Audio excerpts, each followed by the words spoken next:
Hello everyone, welcome back to my channel. So now in today's video we'll be starting off with a new topic, that is famous leaders of India. So the first leader which we are going to study is Mahatma Gandhi. Mohandas Karamchand Gandhi. This was the full name of Mahatma Gandhi. Mohandas Karamchand Gandhi, also known as Mahatma Gandhi, was an Indian nationalist leader who established India's freedom through a non-violent revolution. We all know he started a non-violent revolution.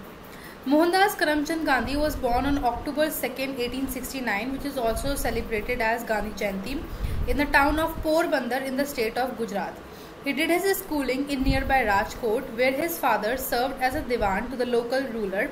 उन्होंने अपनी schooling Rajkot के पास की थी, जहाँ पर उनके जो father थे वो एक दीवान थे. Gandhi went to London to study law after his university degree. उन्होंने अपनी लॉ की डिग्री लंदन में कंप्लीट करी थी. There he met English socialists and Fabians such as George Bernard Shaw, whose ideas contributed greatly to the shaping of his personality and politics. और वहाँ पे जब लंदन में अपनी पढ़ाई पूरी कर रहे थे लॉ की, so he met George Bernard Shaw, जिनसे ये बहुत ही ज़्यादा इन्फ्लुएंस थे.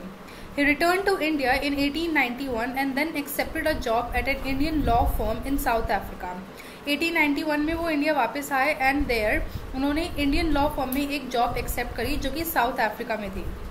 Now in South Africa, there he witnessed how the non-whites are ill-treated by the whites. He saw कि किस तरीके से जो non-whites थे वो ill-treated किए जाते थे by the whites. In 1894, he opposed a bill that would deprive Indians of their right to vote and rapidly become a proficient political activist. 1894 में एक बिल था जिसमें इंडियंस को राइट टू वोट छीना जा रहा था उनका. सो उस बिल के ये अपोजिशन में खड़े थे और इन्हीं एक्टिविटीज के थ्रू वो एक प्रोफिशिएंट पॉलिटिकल एक्टिविस्ट बन गए. While unable to stop the bill, he succeeded in attracting widespread attention to his cause. हालांकि ये उस बिल को रोक नहीं पाए, बट उन्होंने बहुत ज़्यादा वाइडस्प्रेड अटेंशन गेन कर ली थी.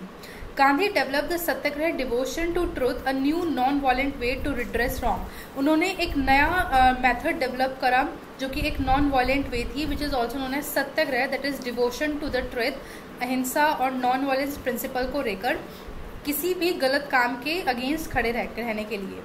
The campaign lasted for over 7 years and in 1913, the South African government agreed to a compromising solution under the British and Indian pressure and thus peace was restored. ये campaign 7 सालों तक चला and finally in 1913 south Africa की government ने एक compromising solution निकाला इसका, जिसमें ब्रिटिश और इंडिया दोनों ही अंडर प्रेशर थे और एक पीस ट्रीटी साइन की गई जिसकी वजह से वहाँ पे शांति हो गई. In 1914 he returned to India. अगले ही साल 1914 में वो इंडिया वापस आए.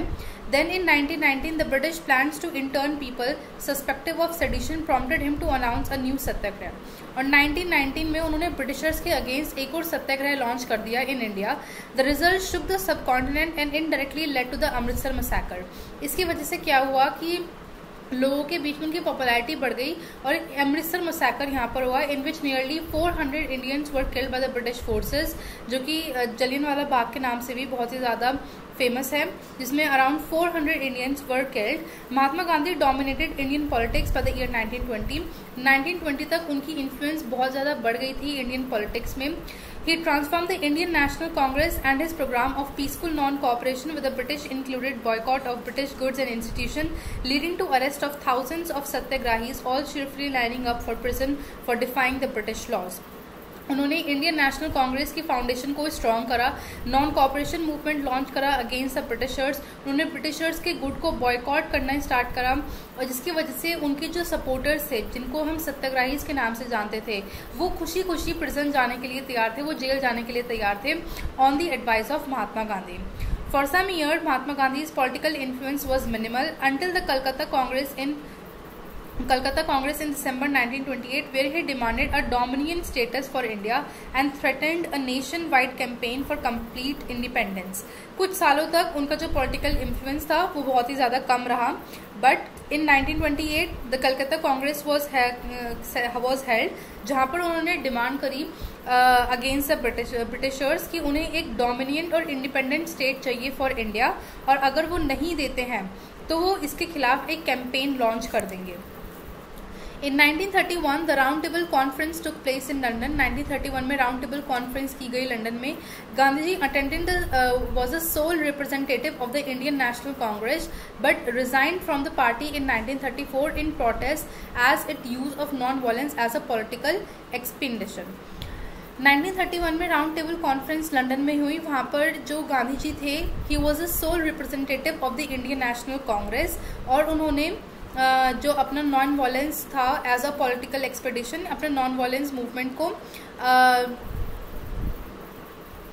कंटिन्यू रखा. उन्होंने अपने नॉन वायलेंस मूवमेंट को कंटिन्यू रखा बट वो पार्टी से उन्होंने रिजाइन कर दिया था in the year 1934.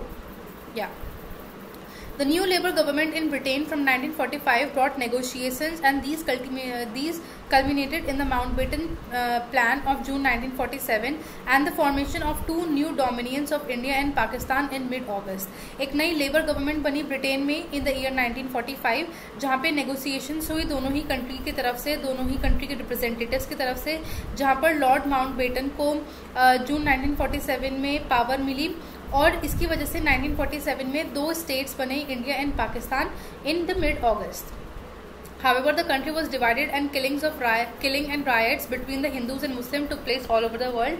However, independence हमें मिली but our country was divided into two parts, India and Pakistan. बहुत ज़्यादा riots हुए और बहुत ज़्यादा लोगों की जानें भी इसमें गए. महात्मा Gandhi's appeals for the peace were ignored, so he began fasting. उन्होंने पीस के लिए बहुत ज़्यादा अपील करी but those were completely ignored, so उन्होंने अपना फास्ट रखा. This stopped the riots in Calcutta and in Delhi, but only days later he was shot dead in Delhi by Nathuram Godse. जब वो अपने अनशन पर चले गए थे, फास्ट पर चले गए थे, तो वहाँ पे उस कुछ टाइम के लिए कलकत्ता और दिल्ली में जो राइट्स थे वो शांत हुए but after some time Nathuram Godse ने उन्हें दिल्ली में ऑन जनवरी 30 गोली मार दी थी जिसकी वजह से उनकी डेथ हो गई थी. So this was about Mahatma Gandhi. I hope you are able to understand it. Thank you so much for watching this video.